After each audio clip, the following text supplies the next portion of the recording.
प्रयागराज में घटित हृदय विदारक घटना, यूपी टेट की भर्ती में लीक प्रश्न पत्र, 69,000 शिक्षक भर्ती महाघोटाला एवं सरकारी बालिका विद्यालय फूड पॉइजनिंग के संबंध में एडवोकेट चंद्रशेखर आजाद, राष्ट्रीय अध्यक्ष आजाद समाज पार्टी ने प्रेस कॉन्फ्रेंस रखी, जिसमें उन्होंने कहा कि बहुजन महापुरुषों के पदचिन्हों पर चलते हुए सदैव से आजाद समाज पार्टी के लिए बहुजन हित के मुद्दे प्राथमिकता से रहे हैं।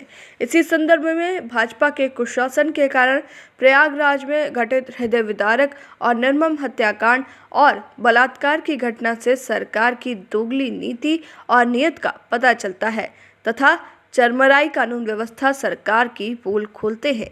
चंद्रशेखर ने कहा कि यूपी टेट परीक्षा भाजपा के कुप्रबंधन और प्रश्न पत्र लीक होने के कारण 21 लाख अभ्यर्थियों को परीक्षा स्थल से वापस लौटना पड़ा। बेरोजगारी और महंगाई के इस दौर में छात्रों को कठिनाइयों का सामना करना पड़ा। 69,000 शिक्षक भर्ती घोटाले में न्याय को लेकर बैठे लंबे समय से संघर्ष कर रहे अभ्यर्थियों की मांग सुनी नहीं जा रही है और न ही कोई न्यायोचित फैसला हो रहा है। आलमनगर स्थित राजकीय आश्रम पद्धति बालिका विद्यालय में शनिवार को घटिया खाना खाने से कई छात्राएं बीमार होकर अस्पताल में भर्ती हो गईं। उक्त शिकायत पिछले कई वर्षों से लगातार बनी हुई है, जिससे क्षुब्ध होकर कक्षा 6 से 12 तक की बच्चियां बीती रात बुद्धेश्वर चौराहा लखनऊ पर सैकड़ों की संख्या में अपनी समस्याओं के निवारण के लिए सड़क पर धरने पर बैठ गईं। आजाद समाज पार्टी की मांग है कि उपरोक्त बिंदुओं को दृष्टिगत रखते हुए प्रयागराज घटना की अपराधियों को तुरंत गिरफ्तार करके जेल भेजा जाए और पीड़ित परिजनों को उचित मुआवजा एवं सुरक्षा सुनिश्चित की जाए। आगे हमारी मांग है कि यूपी टेट परीक्षा में लीक प्रश्न पत्र से हुए कुप्रबंधन पर उच्च स्तरीय जांच समिति गठित करके जांच कराई जाए। साथ ही 69,000 शिक्षक भर्ती घोटाले में सरकार सबका साथ सबका विकास नीति पर चलते हुए राष्ट्रीय पिछड़ा वर्ग आयोग की संस्तुति को आगे बढ़ाए। इसी तरह कल शनिवार रात्रि को आलमनगर स्थित राजकीय आश्रम पद्धति बालिका विद्यालय के घटिया खाना खाने से बीमार हुए छात्राओं की विशेषज्ञ डॉक्टर्स के पैनल से उचित इलाज और प्रशासनिक उच्च पदाधिकारियों की देखरेख में मामले की जांच करके दोषियों के खिलाफ कार्रवाई की जाए। इस मौके पर जिला अध्यक्ष अजय कुमार आनंद एवं जिला मीडिया प्रभारी अनिल राज एवं जिला कोषाध्यक्ष सर्वेश कुमार उपस्थित रहे। के बाद क्योंकि मेरे लिए चुनाव ही राजनीति नहीं, हम लोग उत्तर प्रदेश में और उत्तर प्रदेश में जो हो रहा है उस पर चर्चा होनी जरूरी है। तो 3-4 बुनियादी जो पिछले कुछ दिनों में जो मामले हुए हैं, मैं पहले उन पर अपनी बात रखूं, फिर आपके जो दिल का सवाल है ना, मैं उस पर भी जवाब दूंगा। तो पहला मामला है प्रयागराज का, और अंग्रेजों के समय में हमने सुना कि सामूहिक नरसंहार होते थे, लेकिन आजाद भारत में जहां ये एक सरकार बड़े दावे करती है कानून व्यवस्था के, गृह मंत्री आके मुख्यमंत्री की पीठ थपथपाते हैं, वहां 4 दलित समाज के परिवार के लोगों का सामूहिक नरसंहार हुआ। कैसे?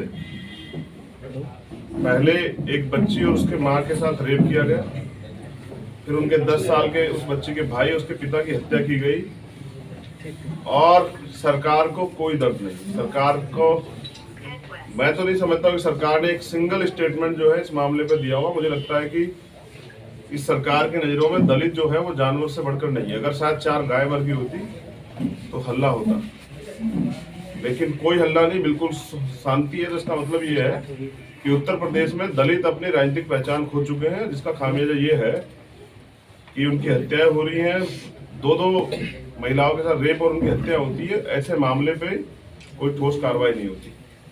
और फिर बड़े बड़े दावे जो है ना यूपी पुलिस और यूपी की सरकार गढ़ती है, उसकी सच्चाई ये है, बेटी बचाओ बेटी पढ़ाओ का सच, कि ऐसा तो शायद पूरे देश में कहीं नहीं हो रहा जो यूपी में हो रहा है।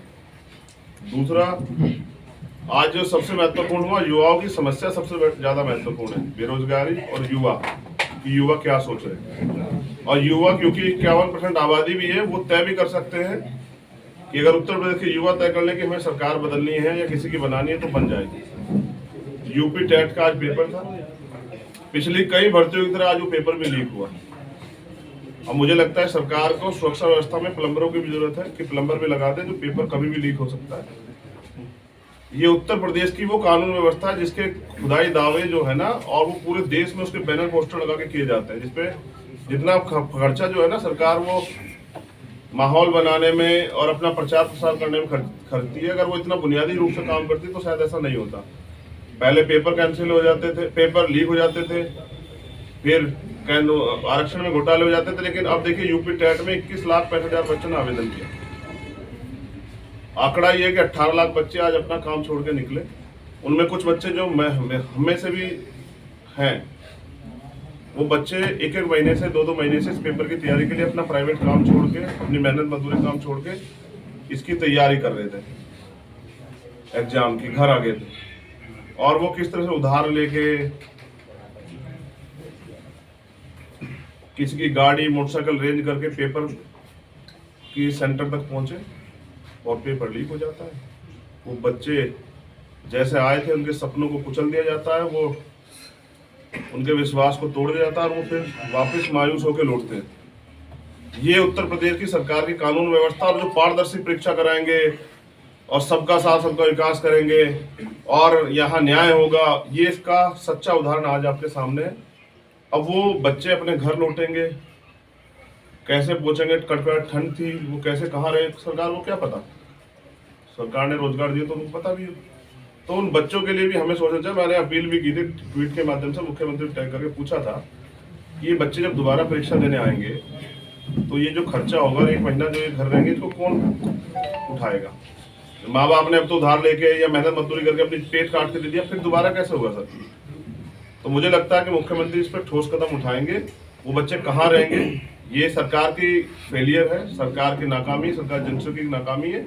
और सरकार ये ना कहे सॉल्वर गैंग। और ये परीक्षा का दूसरा चरण है। पहले वैकेंसी नहीं आती, फिर भर्तियों में पेपर लीक होता है, उसके बाद जो दलित पिछड़े वर्ग के बच्चे हैं उनकी जो भर्तियां हैं, उनकी जो संवैधानिक नियुक्तियां हैं, उनको रोकने के लिए घोटाले होते हैं। 69 शिक्षक भर्ती के बच्चे बैठे हुए हैं। हमने तय किया कि बहुत हो गया, 161 दिन हो गए उन्हें। अब मुख्यमंत्री आवास का घेराव हम लोग करेंगे, क्योंकि यही राजनीति है कि उनके हक अधिकार उनको दिलाना। अगर ये हम नहीं दिला पाए तो हमारी राजनीति बेकार, न्याय दे। और मुझे विश्वास नहीं, क्योंकि उन्होंने पिछली बार के आंदोलन जब विधानसभा घेराव तो वादा किया था 15 दिन में करा देंगे, नहीं कराया। तो झूठ की पराकाष्ठा सरकार रच चुकी है, तो इनसे कोई उम्मीद नहीं। और कल रात मैं आलमनगर स्थित एक राजकीय आश्रम पद्धति बालिका विद्यालय है, मुझे खबर आई रात 1 बजे की बच्चियां वहां सड़कों पर बैठी, क्योंकि वहां फूड पॉइजनिंग का मामला हुआ। 10 से 20 बच्चियां जो है अस्पताल में भर्ती कराई गई। और जब मैं वहां पहुंचा रात को 2 बजे हमारी टीम के साथ, तो 250-300 छोटी छोटी बच्चा जो 6 से 12 क्लास तक की है, वो सड़कों बैठी थी। एक और छात्रावास के बच्चे वहाँ बैठे छोटे छोटे, और वो किसी की सुनने को राजी नहीं थी। फिर उनको मेरे बारे में पता लगा, मैंने उनसे बात की, मैंने उनकी मांग सुनी। वहाँ के अधिकारी मौजूद थे, उस क्षेत्र के SDM, तहसीलदार, ACP में वो भी मौजूद थे। और मैंने अपने विश्वास पर उन बच्चों को वहाँ से भेजा कि आप चली जाइए, आपकी मांग पूरी हो। तो उनकी मांग ये थी कि वहाँ घटिया खाना परोसा जाता है, खाने में कीड़े आते हैं, हड्डी आती है, खाने में जो है वो खाना कच्चा होता है, बच्चों में बीमारी बढ़ रही है। वहाँ स्कूल जो फिजिक्स और केमिस्ट्री के टीचर्स नहीं है, इंग्लिश के टीचर्स नहीं है, उन बच्चों के साथ जो है ना भेदभाव होता है और उनको झूठे आरोप लगा के उनको प्रताड़ित किया जाता है। ये सच्चाई है उत्तर प्रदेश में, जिसकी जो है ना बड़ी बड़ी तारीफें जो है प्रधानमंत्री और गृह मंत्री जी करते हैं। तो ये 4 मामले बहुत इंपॉर्टेंट है। यही राजनीति है कि इन विषयों पे चर्चा हो और इनमें न्याय हो। उत्तर प्रदेश सरकार न्याय नहीं करेगी तो मैं खुद लखनऊ आ गया हूँ, मैं कल भी लखनऊ रहूंगा। तो मैं अगर आज शाम तक 4 बजे का समय लिया था, प्रशासन ने कार्रवाई नहीं हुई, बच्चों की मांग पूरी नहीं हुई, तो मैं वहीं जाके धरने में बैठूंगा। हम अपनी टीम से तय करेंगे, क्योंकि अब उन बच्चों को, क्योंकि रात को 1:30 बजे अगर उनके साथ कुछ हो जाता, कौन जिम्मेदार लेता। अगर किसी एक बच्ची के साथ कोई हादसा हो जाता है, या जो बच्ची हॉस्पिटल में भर्ती उनकी जान चली जाती, कौन जिम्मेदार लेता। तो ये निकम्मी गूंगी बहरी सरकार को जगाने के लिए आज मीडिया के माध्यम से हमने अपनी बात रखी। अब आपका जो एक सवाल है, एक किसके साथ जाएंगे किसके साथ नहीं जाएंगे, मैं उस पर स्पष्ट कर दूं कि देखिए, पार्टी ने तय किया कि हम गठबंधन करके चुनाव लड़ेंगे। पार्टी ने ये तय किया है कि भारतीय जनता पार्टी को रोकने के लिए हम लोग गठबंधन करके चुनाव लड़ेंगे। इसी कड़ी में हम सभी लोगों से मिल रहे हैं। अब मुलाकातें तो पहले भी हुई हैं, आगे भी होंगी, लेकिन जब तक कोई ठोस बात नहीं हो जाती तय नहीं होता हो जाता, तब तक मैं इस पे कोई ज्यादा बात आप लोगों के सामने नहीं रख सकता। क्यों से चल रहे हैं और मुलाकातों का अगर फायदा ना हो तो उसका कोई पॉलिटिकल माइलेज या पॉलिटिकल वो बनता नहीं है। हम पे बहुत सारे फाउंडेशन है। जिस समय कोई चीज फाइनल हो जाएगी तो आप मीडिया के माध्यम से पूरे उत्तर प्रदेश देश को बताना पड़ेगा। तो मुलाकातें तो होती है और मुलाकातें होती रहेंगी, और जब कुछ फाइनलाइज होगा तो मैं इस पे खुल के प्रेस नोट देके अपनी बात रखूंगा, बता दी। तो जैसे डिमांड पे आगे कुछ बात बढ़ेगी, विश्वास कीजिए कि आपको तो बताएंगे भाई, आप ही तो दिखाएंगे। आपके करोड़ों करोड़ों व्यूवर्स है, तो जनता तक कैसे जाएगी बात? आसानी से आपके द्वारा जाएगी, तो आपको बताना पड़ेगा, और आपके बिना चलेगा नहीं काम। बस आपसे भी निवेदन है कि किसी भी दल को रूट लेवल पर जाए बगैर हल्का छोटा बड़ा ना नापिए। चुनाव है, जनता तय करती है।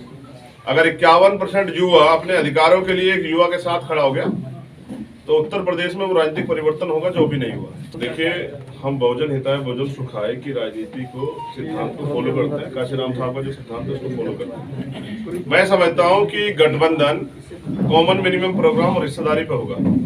कि मैं पिछले गठबंधन के आपके सामने चर्चा कर देता हूँ। हमारे साथी ओम प्रकाश राजभर जी, और वो मोर्चा बना हुआ था, भागीदार संकल्प मोर्चा, उसमें भी मेरी उम्मीद है कि आपको हमारी खबरें पसंद आई होंगी। हमारे चैनल को लाइक और सब्सक्राइब करना ना भूलें, और हाँ, बेल आइकन दबाना भी ना भूलें।